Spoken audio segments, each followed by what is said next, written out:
Hi everybody, it's June 29th, 2019, and it's Pride Month! Yay, Pride Month! So, I decided that before Pride Month ends, I figure I want to tell my coming out story, and it's actually something I've been wanting to do. There's going to be an accompanying blog post to this. I'll put the link down below in the description, but yeah, when I came out, let's do that. I came out in my sophomore year, second sophomore year of high school. A little bit of context. Before I went to public school, me and my twin and my younger sister, we did homeschool all the way up to my twin and I did high school all the way up to sophomore year. But then the new arts high school that's here, Alma de Arte, go class of 2007, decided to open. So Mom decided to enroll C and I into the class. And then about that same time, I think Alyssa went into Las Cruces High School.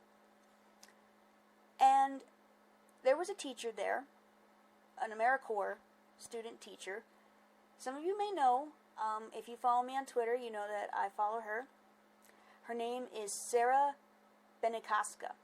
And before she became an author and comedian and everything like that, she was my homeroom teacher's high school assistant. And she was really cool. Not that she's not cool now, but she really is cool. Sarah, if you're watching this, hi. And she challenged me not only as a writer, but as a person. And it was kind of about that time that I started to figure out I started to figure out my identity, as it were. I had some crushes on guys, I'm not going to lie, but it took me a while to realize that, while I did have them, they were kind of fleeting. And then as I got older and older, I found myself leaning towards girls. Quick thing, my first real crush was a girl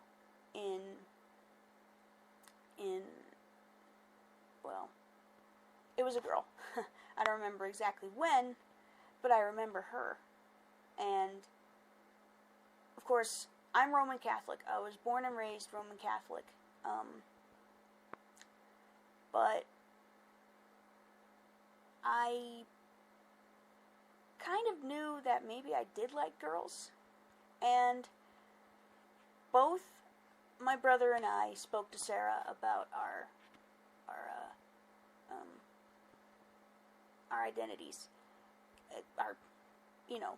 concerning love and all that. So one day, I still remember this vividly. I want to say it was a free period. She took C and I to a little room, and she sat us both down, and she said, "Okay, I think I know what's going on with you guys. So, I'm going to give you guys some stuff." And she had some stuff for us. I think it was a pamphlet or a book. She gave it to both of us. She said, "I want you guys to read this. Tomorrow, I want you guys to come back and talk to me." So, C had one copy, I had another copy. And we both read it. And it explained a lot, especially for me. So, the next day, we both went to speak to Sarah. She said, "What did you guys find out?" Chris, at the time, came out as bisexual. And I said, "I like girls." She said, "So, does that mean you're a lesbian?" I said, "Yeah." think it means I'm a lesbian. And she just got this big smile on her face. She hugged both of us and said, I'm very proud of both of you. And just know that I'm here to help you.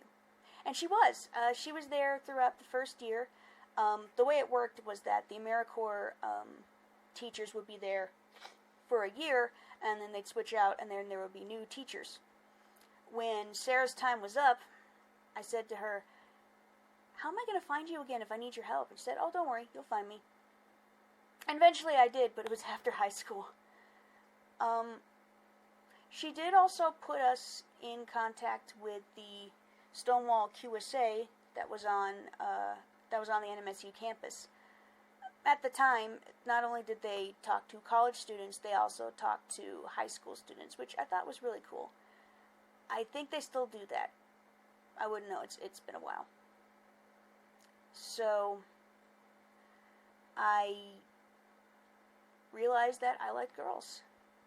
And a lot of things that had happened when I was younger started to make sense.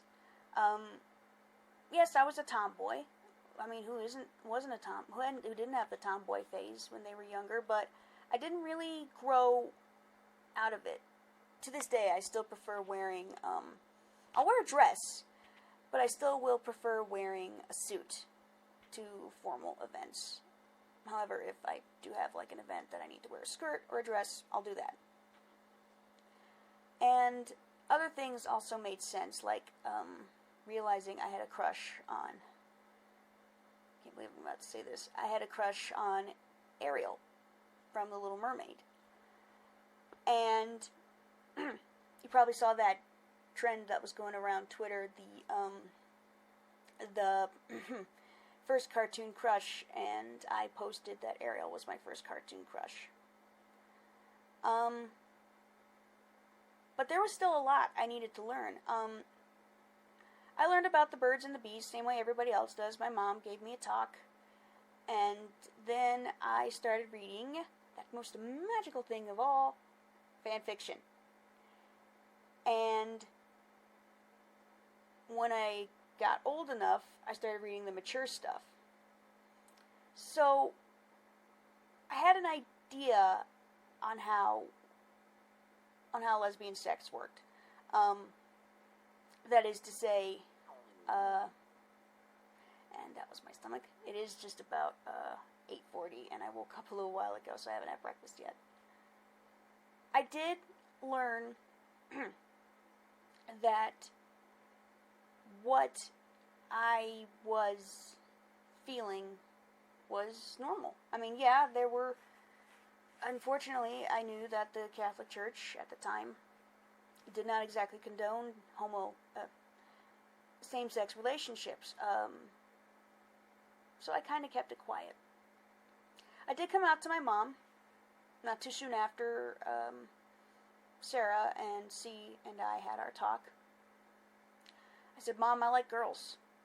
She said, you mean you like them in a romantic way, or in a sexual way, or both?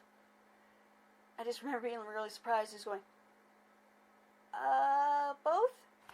And she laughed and said, well, you know, though, that it is going to get pretty hard for you if you come out as gay. And I said, yeah, I know. She said, as long as you know that. And then she gave me a hug and said, and I love you, just because I love you no matter what. The second person I came out to was my grandmother. Grandma was an old-fashioned type, but she knew what was going on in the world. So when I told her that I was a lesbian, she said, so you like girls? I said, yeah, I like girls. She said, okay. You should bring him around the house sometime. Yeah, that didn't happen very often in high school. Third person I came out to was my Aunt Pat, who was a first sergeant in the Women's Army Corps. And she took no nonsense. I was a little bit nervous about, how she would respond, because at the time, it was the, don't ask, don't tell. So I said to her, so she asked me, any boys catching your attention recently? I said, not exactly boys, Aunt Pat. And I remember we were sitting in her car, and she turns to look at me from the driver's seat, and she goes, you mean not boys. I just remember looking at her like, there have been some girls? She said, so are you a lesbian? And I said, yeah, Aunt Pat, I'm a lesbian. And she kind of, she sat for a minute like this, kind of thinking, and I'll be honest, for a minute there I thought she was going to freak out or something. But then she turned to me and said, okay, you like girls. That's okay. And then I came out to my little sister, and she said, I love you no matter what. So, I guess I was lucky, I guess, in the fact that I have very understanding family. Some of my family members, when I have come out to them, they haven't really talked to me again, except, I get like a little birthday greeting from them on Facebook, like, hi, hey, how are you, happy birthday. Other than that, when I mentioned that, I think I kind of just, excuse me, I think I just kind of, well, it is what it is.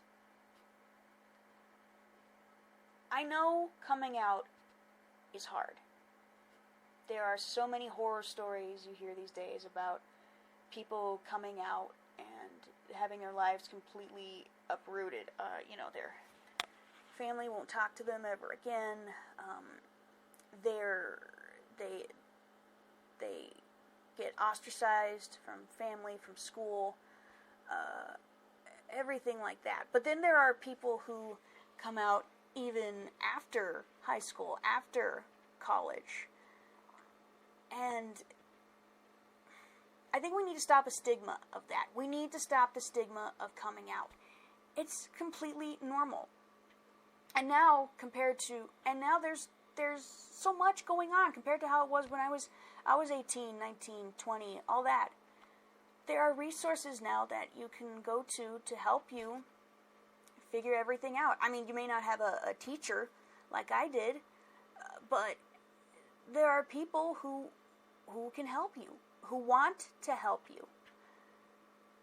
And knowing that now, sometimes I wish I could think, oh man, where was all this stuff when I came out?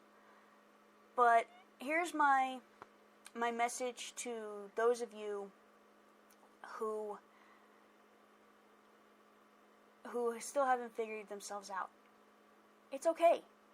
You don't have to figure it out now.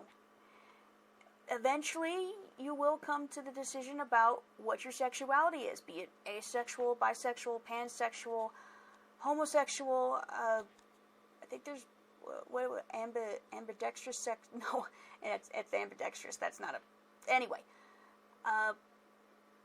but there is help, and there's hope, and not to sound cliche, but it gets better. At the end of this video, in the description down below this video, in addition to putting the link to my blog post about this, I'm going to put the links down to the Trevor Foundation, to the Stonewall Q